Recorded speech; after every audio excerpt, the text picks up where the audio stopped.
When Blanquita first showed up in our yard, she was very feral. We think that she started out as a stray and then became feral to the point where if I was within 3 feet of her, she would run out and then come back after to eat. It's taken us that whole year for her to trust us.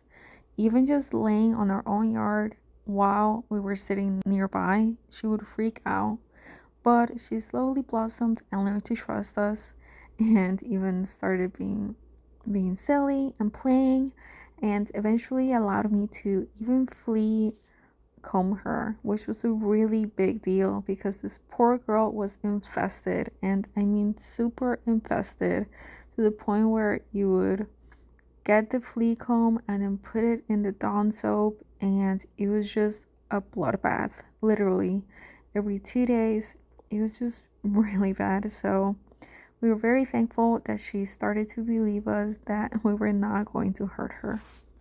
Unfortunately, one day, our yard cats, or beautiful girls, ceased to be because mom was kidnapped, or at least we're pretty sure of it. So we had to bring in Blanquita in an emergency rescue and hope that she would be able to relax enough to have her babies with us and allow us to help her.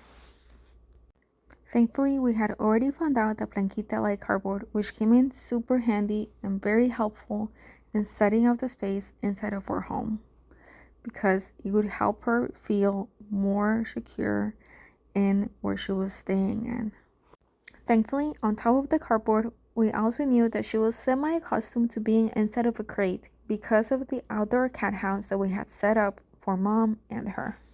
When we brought her inside, we just let her explore the area. She was going in between bins and also playing a little and really exploring, trying to figure out where she would be the safest at.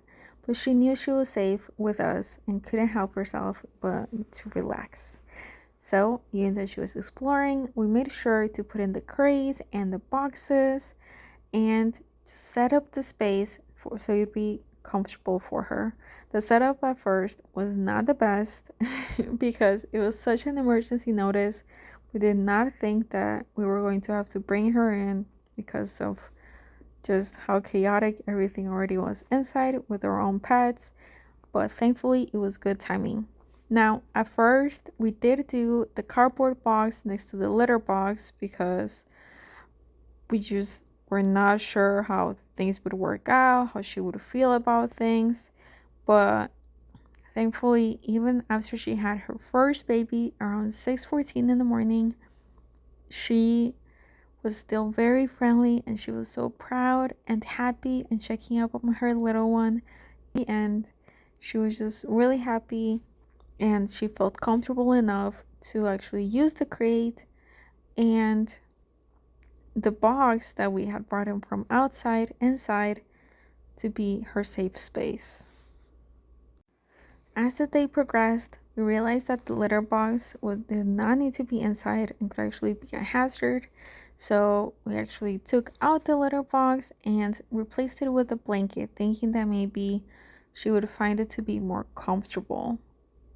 But once she started having her second baby, I also realized that maybe having all of these extra things might not be the best solution for what was happening.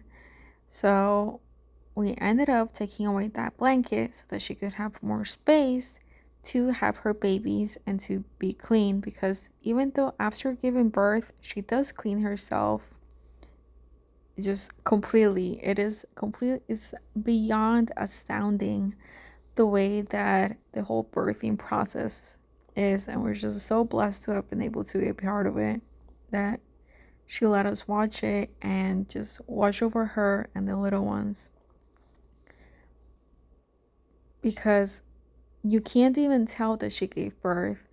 Of course, because Blanquita is stray, feral, and we're trying to reform her. We can't touch her, we can't bathe her.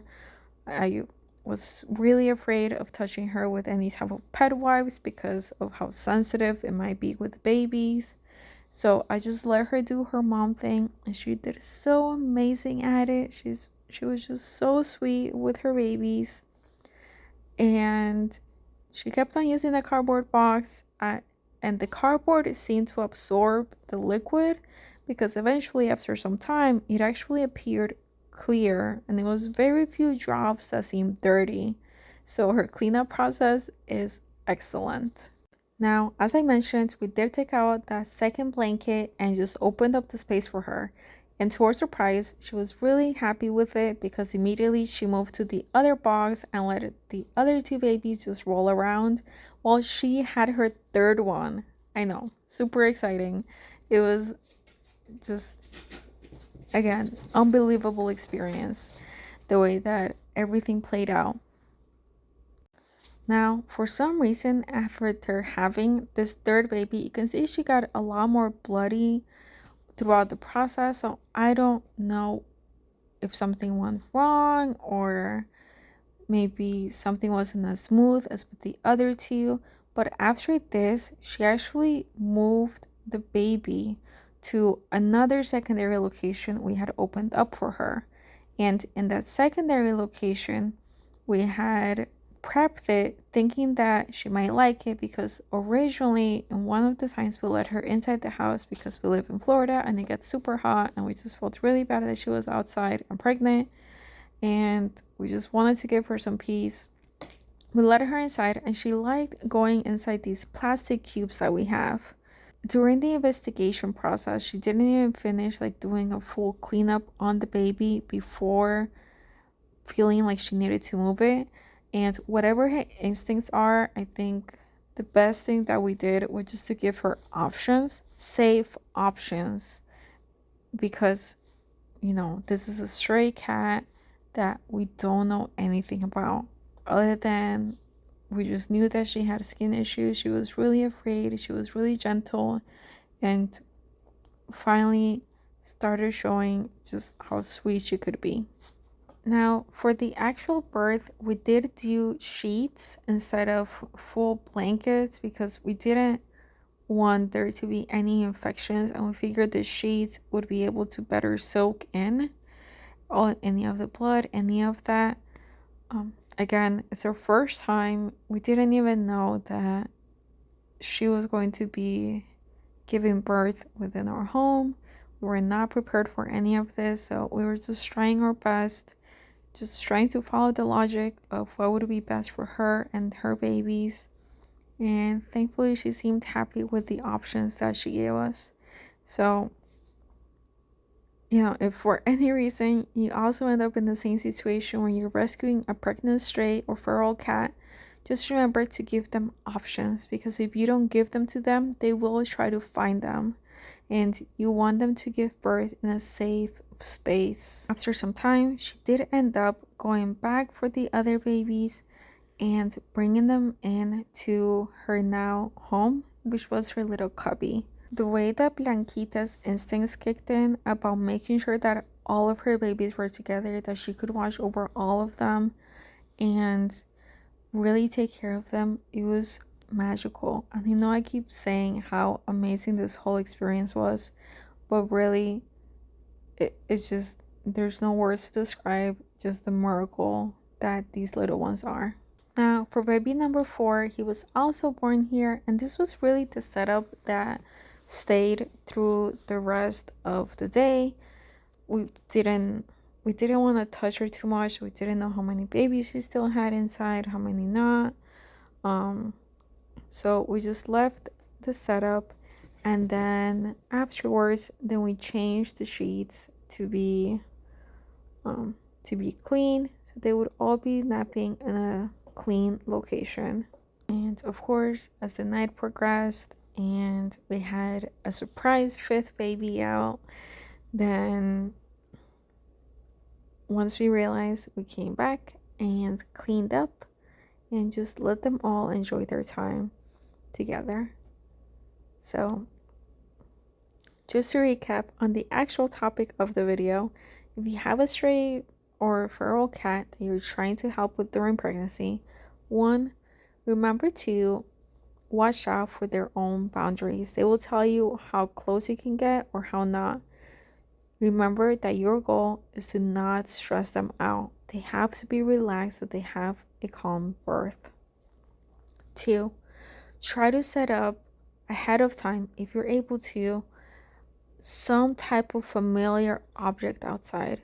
If you have a cat box or just a cardboard box, whatever it is, try to pinpoint what that item is that you could transfer to the inside of your home, because it's going to help the transition be a lot smoother. Then, once inside, give them options. Even if they're new options, it's still good to give them different ranges and sizes. A lot of the times on some videos that we watched, we saw that they had really big empty spaces, such as the crate. But as you can see, Blanquita really loved that small cube. And these are 13 by 18-inch cubes, I believe. So just remember that the most important thing is for the cat to be comfortable, so she can safely give birth to everyone and love on them and nourish them, and you can support their growth and all of their love.